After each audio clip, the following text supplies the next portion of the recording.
அனைவருக்கும் வணக்கம். இந்த 30வது நாளை பொறுத்துள்ள சின்ன வெங்காயத்தில் நம்ம என்ன பண்ணணும்னா, ஒரு ஏக்கருக்கு 100 கிலோ ஜிப்சம் தூவிடணுங்க. மறக்கக்கூடாது.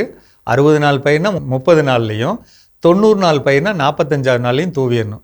இதை தூவிட்டோம்னாலே நமக்கு தூவுறது ரொம்ப முக்கியம் அந்த நேரத்தில். இது இல்லாத நம்ம நிலத்தில் செம்மண்ணில், மணலில், நம்ம சரளை மண் காட்டில் என்ன பண்ணலாம்னா, ஏக்கருக்கு 50 கிலோலேருந்து 100 கிலோ சாம்பல், கரும்பாலை சாம்பல் அல்லது சாம்பல் அல்லது மரம் எரித்த சாம்பல், அப்படி கிடைச்ச நெல் உமி சாம்பல் நிலத்தில் தூவி விட்டுறணுங்க. மண்ணில் படுற தண்ணி போன பாதையில் போகிற மாதிரி போட்டுறணும்.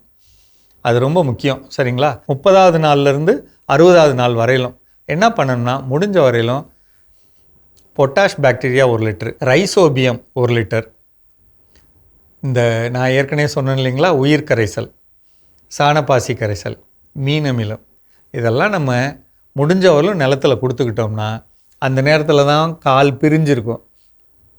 கால் பிரிஞ்ச பயிர்களுக்கு நல்ல ஊறி கிடைக்கணும், அதாவது காய் பெருக்கணும் அப்படிங்கிறதுக்கு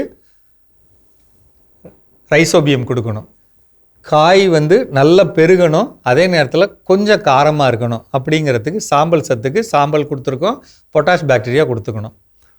இதுலேயே இன்னும் கொஞ்சம் கடித்தா காரம் நல்லா இருக்கணும் அப்படிங்கிறதுக்கு வேமுன்னு ஒரு பவுடர் இருக்கும். அது ஒரு 200 சொல்லுவாங்க அல்லது 100 சொல்லுவாங்க. அதை நம்ம தூவிக்கிட்டோம்னா நல்லா காரம் கிடைக்கும். வேம் 10 நாளைக்கு ஒரு முறை கொடுக்கலாம். அதை 1 கிலோ கலந்துக்கலாம். என்னென்ன சொன்னேன்? பொட்டாஷ் பாக்டீரியா, ரைசோபியம், வேம் சொன்னேன். இது 3 கலந்து மீன் அமிலம் 3 லிட்டர் கலந்து தரையில் கொடுத்துடணுங்க. ஒவ்வொரு 10 நாளைக்கு ஒரு முறை கொடுக்குறோம், அல்லது ஒவ்வொரு தண்ணிக்கும் கொடுக்குறோம். ஒரு 2-3 தடவை கொடுத்துட்டு கடைசியாக பறிக்கிறதுக்கு முன்னாடி 1 வாரத்துக்கு முன்னாடி தண்ணியை நிறுத்திடணும். அந்த கடைசி தண்ணிக்கு பாஸ்வோ பாக்டீரியா 1 லிட்டர் கொடுத்துக்கணும். பாஸ்வோ பாக்டீரியா 1 லிட்டர் கொடுத்துக்கணும். முன்கூட்டியே வாங்கி வச்சுக்கணும். அந்த நேரத்தில் மறந்துடுவோம், கொடுக்காம விட்டுருவோம். எதுக்கு இது? பாஸ்வோ பாக்டீரியா கொடுத்தீங்கன்னா காய் கலர் சூப்பராக வரும். அப்படியே பார்க்கவே யாரும் வேகமாக வாங்கணுங்கிற மாதிரி எண்ணத்தோடு கிடைக்கும். அது 1 லிட்டரு 200. இதை கொடுத்துக்கிட்டோம்னாலே நமக்கு ஒரு ஏக்கருக்கு சர்வசாதாரணமாக 9.5 டன்னு 10 டன்னு கிடைக்கும் ஏக்கருக்கு.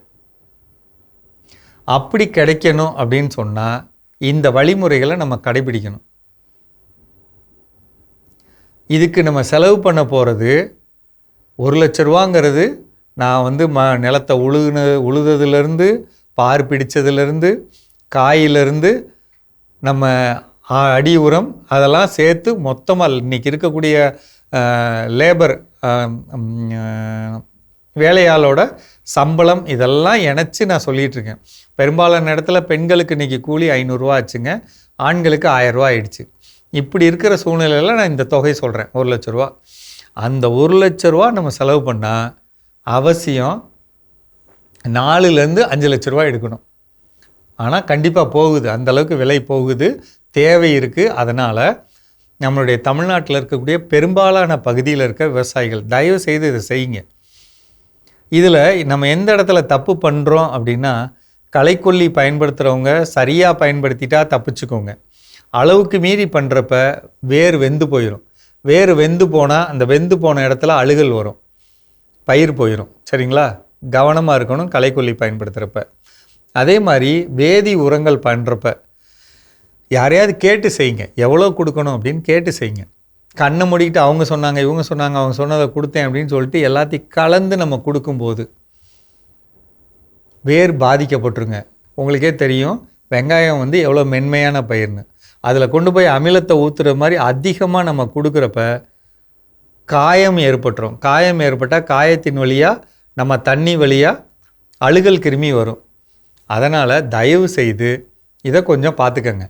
நம்ம வெற்றி அடையணும்னா சர்வசாதாரணமாக 10 டன் எடுக்க முடியும் அதிகபட்சமாக. வெற்றி அடைஞ்ச விவசாயியோட நம்பர்லாம் கேளுங்க, நான் தர்றேன். நீங்கள் அவங்கள்ட்ட பேசிக்கங்க. ஆனால் செய்யுங்க. குறைஞ்சபட்சம் சர்வசாதாரணமாக எவ்வளோ எடுக்கிறாங்கன்னா 7 டன் எடுக்கிறாங்க. அப்போ 7 டன் எடுத்தாலுமே 3லேருந்து 3.5 லட்ச ரூபா அப்படிங்கிறப்ப 60 நாளில் உங்களால் 2லேருந்து 2.5 லட்சம் எடுக்க முடியும். அப்படி ஒரு முக்கியமான பயிர். இதை தான் நான் உங்களுக்கு சொல்கிறேன்.